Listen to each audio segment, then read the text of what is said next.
Hello guys, welcome back to our channel. நான் தான் உங்கள் பிரு. நாம் இன்னைக்கு இதுல பார்க்க போகிறது, இன்னைக்கு ஹாட் ஸ்டாரில் தமிழ் ஃபேமிலி காமெடி ட்ராமாக எடுக்கப்பட்ட உப்பு புளி காரம் வெப் சீரிஸ் எப்படி இருக்குது அப்படிங்கிறத இந்த வீடியோவில் பார்க்க போகிறோம். ஸோ இந்த சீரீஸில் வந்து நம்ம ஷாய்ஸா தான் வந்து பார்த்தீங்கன்னா லீட் ரோல் எடுத்து நடிச்சிருக்கிறாங்க. இந்த சீரீஸ் பார்க்கறதுக்கு எப்படி வந்திருக்கு, இப்போதைக்கு வந்து ஒரு 4 எபிசோட்ஸ் ரிலீஸ் பண்ணியிருக்காங்க. இதுக்கப்புறம் ஒவ்வொரு வீக்கெண்டில் வந்து பார்த்தீங்கன்னா ஒவ்வொரு எபிசோட்ஸாக ரிலீஸ் பண்ண போகிறாங்க. இந்த 4 எபிசோட்ஸ் எப்படி இருக்குது அப்படிங்கிறத டீட்டெயிலாக இந்த வீடியோவில் பார்த்துடலாம். ஃபஸ்ட்டு இந்த சீரீஸோட கதை என்னங்கிறத ஃபஸ்ட்டு பார்த்துருவோம். இந்த சீரீஸில் நம்ம பொன்வண்ணன் வந்து ஒரு ஹோட்டல் எடுத்து ரன் பண்ணிட்டு இருக்காரு. அவரோட அந்த ஹோட்டல் பிஸ்னஸ்க்காகவே என்னமோ அவரோட லைஃப் ஸ்டைலில் வந்து எந்த ஒரு அட்வைஸ் பண்ணாலுமே அந்த ஒரு சாப்பாட்டு பொருளை வச்சு அட்வைஸ் பண்ணுற அளவுக்கு அந்த ஹோட்டலில் மூழ்கி இருக்காப்புல. இவருக்கு வந்து ஒரு 4 பசங்க இருக்கிறாங்க. அதில் 3 பொண்ணு, ஒரு பையன். ஸோ மொதல் பொண்ணு வந்து வக்கீலுக்கு வந்து படித்து முடிச்சு இப்போ வேலை பார்த்துட்டு இருக்காங்க, லாயராக. ரெண்டாவதாக இருக்கிற பையனை வந்து எப்படியாவது ஐஏஎஸ்க்கு படிக்க வச்சு ஒரு கலெக்டராக பார்க்கணும் அப்படிங்கிற ஒரு ஆசை இருக்குது இவங்க அப்பாவுக்கும் அம்மாவுக்கும்.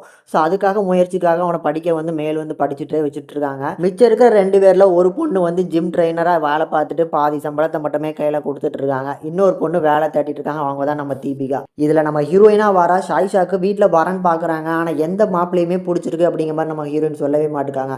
காரணம் என்ன அப்படின்னு பார்க்கும்போது அவங்களோட முன்னாள் காதலனான சிவாவை இன்னும் மனசில் வச்சுக்கிட்டே இருக்காங்க. அது இன்டைரக்டாக தான் கன்வே பண்ணுறாங்க. ஸோ அவங்க கூட எதுக்காக பிரேக்கப் பண்ணாங்க அப்படிங்கிறதே தெரியல.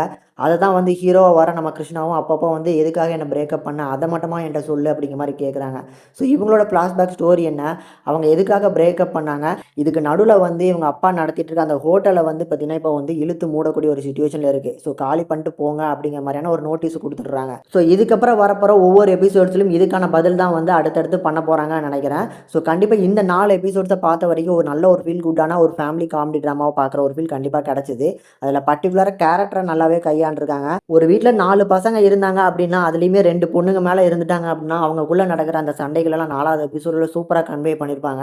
அந்த 4 எபிசோட்ஸ் கண்டிப்பாக வந்து எல்லாருமே பிடிக்கும்னு நினைக்கிறேன். அது எல்லாருக்குமே கனெக்ட் ஆகும்னு கூட நினைக்கிறேன். பட் இதுக்கப்புறம் வரப்போகிற எபிசோட்ஸை எப்படி கொண்டு போகிறாங்க அப்படிங்கிற ஒரு கேள்வி மட்டும் எல்லாருக்குமே இருக்கும்னு நினைக்கிறேன். பட் என்னோட பாயிண்ட் ஆஃப் வியூவில் இருந்து ஸோ அந்த ஹோட்டலை இப்போ விலைக்கு வாங்கியிருக்காங்களா, ஸோ அவரோட பையன் தான் அந்த சீரியல் ஆக்டராக வராரு அப்படின்னு சொல்லி நடிக்க தெரியாமல் நடிச்சிட்டு இருக்காங்களா, ஸோ அவங்களா இருப்பாங்க என்னோட கெஸ்ஸு.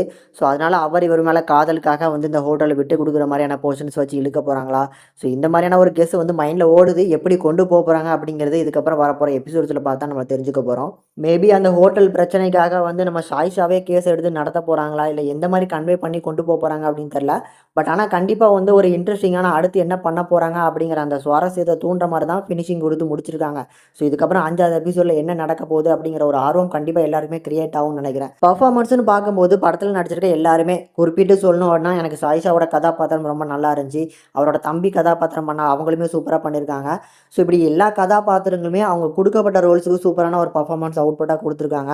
ஸ்க்ரீன் பிளேயிலும் பெரிய லெவலில் இந்த 4 எபிசோடில் கண்டிப்பாக போரிங் இல்லாமல் தான் கொண்டு போயிருக்காங்க. இதுக்கப்புறமும் இதே மாதிரி போரிங் இல்லாமல் கொண்டு போனாங்கன்னா இன்னும் பார்க்கறதுக்கு சூப்பராக இருக்கும்னு நினைக்கிறேன். ஸோ ஓவராலாக ஒரு நல்ல ஒரு ஃபேமிலி பேக்கான ஒரு காமெடி ட்ராமாவாக ரெடியாக இருக்குது. முடிஞ்சால் ட்ரை பண்ணி பாருங்கள். கண்டிப்பாக ஒரு மஸ்ட் வாட்சாகவே சஜஸ்ட் பண்ணுறேன். இந்த சீரிஸ்க்கு இப்பொழுதுக்கு நம்ம ரேட்டிங் கொடுக்க போகிறதில்ல. ஸோ நீங்கள் எப்படி பார்த்து உங்களுக்கு என்ன ஃபீல் ஆச்சு அப்படிங்கிறத சொல்லுங்கள். இதோட முடிச்சுக்கிறேன். Signing off.